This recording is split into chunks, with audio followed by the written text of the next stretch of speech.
दोस्तों, स्वागत है आज के इस कमाल के एनालिसिस में।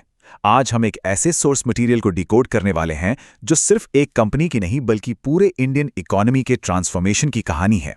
अगर आप स्टॉक मार्केट के स्टूडेंट हैं या एक रिटेल इन्वेस्टर हैं जो लंबे गेम को समझना चाहते हैं, तो रिलायंस इंडस्ट्रीज की एक केस स्टडी आपके लिए एब्सोल्युटली क्रूशियल है।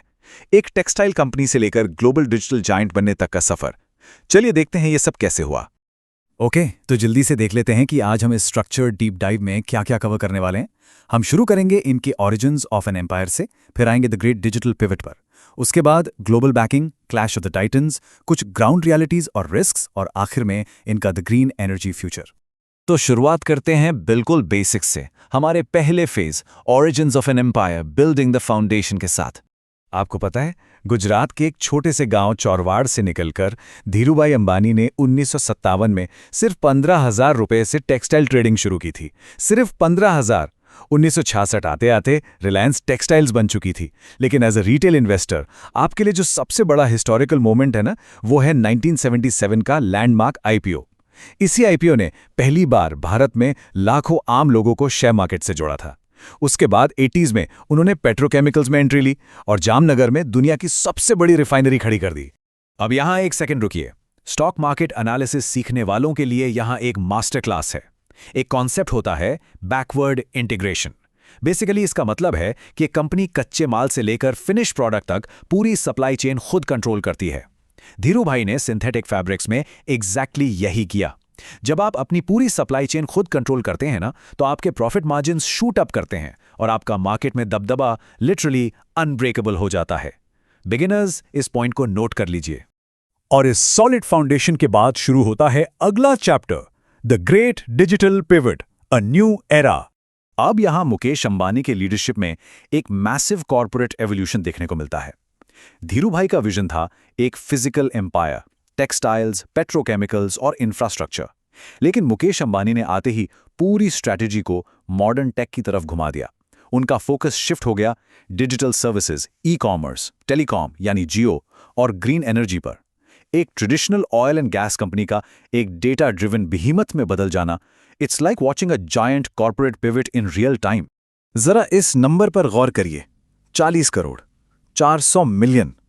2016 में जब जियो लॉन्च हुआ ना, तो इस एक अकेले ब्रांड ने 40 करोड़ इंडियंस को पहली बार इंटरनेट से जोड़ दिया। इसने देश में डिजिटल पेनिट्रेशन को उस लेवल पर पहुंचा दिया जिसके बारे में किसी ने सोचा तक नहीं था। और उन्होंने ये किया कैसे? Bye pure disruption. जियो ने आते ही फ्री वॉइस कॉल्स और डेटा कॉस्ट्स में 90% से ज्यादा की कटौती कर दी। इस अग्रेसिव स्केलिंग का नतीजा ये हुआ कि जियो आज इंडिया का सबसे बड़ा टेलीकॉम प्रोवाइडर है।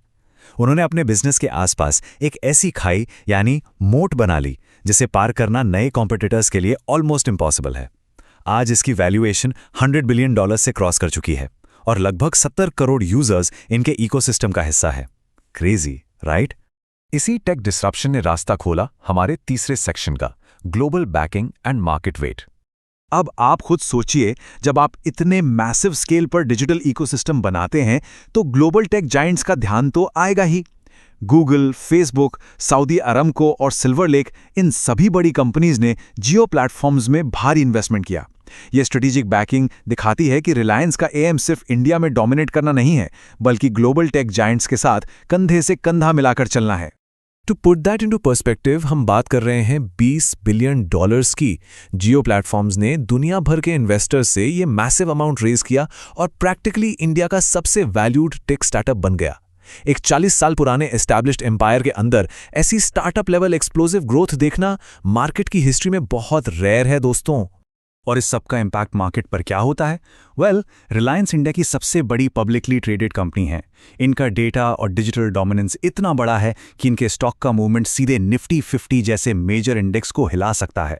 एज अ रिटेल इन्वेस्टर, अगर आप इंडियन स्टॉक मार्केट के ब्रॉडर ट्रेंड्स को समझना चाहते हैं तो आपको रिलायंस के मूव्स को क्लोजली ट्रैक करना ही पड़ेगा। चलिए अब देखते हैं इस मार्केट का असली दंगल, क्लैश ऑफ द टाइटन्स। अगर हम थोड़ा एनालिटिकल लेंस लगाएं तो पता चलेगा कि रिलायंस इस वक्त कई अलग अलग फ्रंट्स पर टर्फ वॉर्स लड़ रहा है। ई कॉमर्स और रिटेल स्पेस में इनका जियो मार्ट और रिलायंस रिटेल सीधे तौर पर अमेजॉन और फ्लिपकार्ट को टक्कर दे रहा है। और दूसरी तरफ आने वाले कल की ग्रीन एनर्जी और इंफ्रा सेक्टर में रिलायंस न्यू एनर्जी का सीधा मुकाबला अदानी ग्रुप से हो रहा है। ये दो बिल्कुल अलग बैटलफील्ड्स हैं, लेकिन दोनों ही फ्यूचर डिफाइनिंग हैं। अब अमेज़ॉन जैसी कंपनी से कम्पीट करना कोई बच्चों का खेल तो है नहीं। इसीलिए रिलायंस ने अग्रेसिवली स्ट्रेटेजिक एक्विजिशंस किए। Future group, urban ladder, Netmeds, fashion, furniture और फार्मेसी। अपने डिजिटल प्लेटफॉर्म्स और इन फिजिकल स्टोर्स के थ्रू उन्होंने एक ऐसा फंदा तैयार किया है जो किसी भी इंटरनेशनल कॉम्पिटिटर के लिए तोड़ना बहुत मुश्किल है। लेकिन रुकिए, हर स्टोरी में एक रियलिटी चेक होता है। Let's move to date, risks and reality, the bear case. As a smart investor आपको हमेशा रिस्क्स एनालाइज करने चाहिए। इस एग्रेसिव ग्रोथ की एक कॉस्ट होती है। सुपर ऐप्स बनाने और मैसिव डेटा सेंटर्स खड़े करने के लिए इमेंस कैपिटल चाहिए होता है, जिसका सीधा मतलब है हेवी कॉर्पोरेट डेट। अगर इनके नए वेंचर्स टाइम पर प्रॉफिटेबल नहीं हुए, तो ये बड़ा कर्ज इनके लॉन्ग टर्म एक्सपेंशन प्लान्स के लिए एक बड़ा हेडविंड बन सकता है। एक और पहलू है जिसे सोर्स मटेरियल्स में डॉक्यूमेंट किया गया है। कंपनी पर अक्सर मोनोपोलिस्टिक प्रैक्टिसेस, यानी मार्केट पर एकाधिकार जमाने और फेवरेबल गवर्नमेंट पॉलिसीज का फायदा उठाने के आरोप लगते रहे हैं। हम यहाँ किसी पॉलिटिकल डिबेट में नहीं पड़ रहे हैं, लेकिन as purely objective market analyst, ये वो रेगुलेटरी और पॉलिटिकल रिस्क्स हैं जिन्हें किसी भी लॉन्ग टर्म इन्वेस्टर को अपने रडार पर जरूर रखना चाहिए। सो इस सब के बाद रिलायंस का अगला बड़ा दाव क्या है?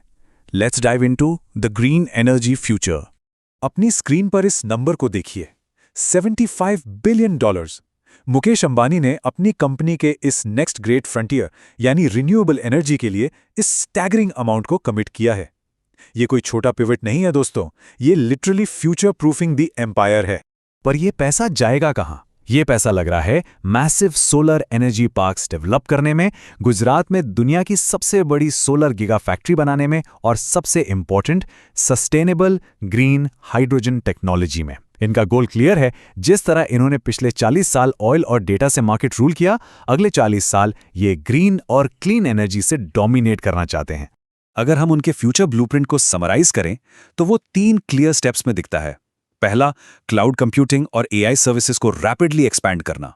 दूसरा, पेमेंट्स, ई कॉमर्स और जियो सिनेमा जैसे कंटेंट को मिलाकर ऐसे सुपर ऐप्स बनाना जो यूजर को इकोसिस्टम से बाहर ना जाने दें। और तीसरा, इंडिया से बाहर निकलकर दूसरे इमर्जिंग ग्लोबल मार्केट्स पर कब्जा करना। तो फाइनली इस पूरे एनालिसिस के बाद अपने आप से एक सवाल पूछिए, क्या टेक्सटाइल से शुरू होने वाली ये लेगेसी कंपनी एक बार फिर खुद को रीइन्वेंट करके आने वाले एआई और ग्रीन हाइड्रोजन एरा को डोमिनेट कर पाएगी? As beginners and market students, आपके लिए सबसे बड़ा टेकअवे यही है, जो कंपनी वक्त और टेक्नोलॉजी के साथ इवॉल्व होती है वही जनरेशनल वेल्थ क्रिएट करती है। इनकी स्ट्रैटेजी पर नजर बनाए रखिए और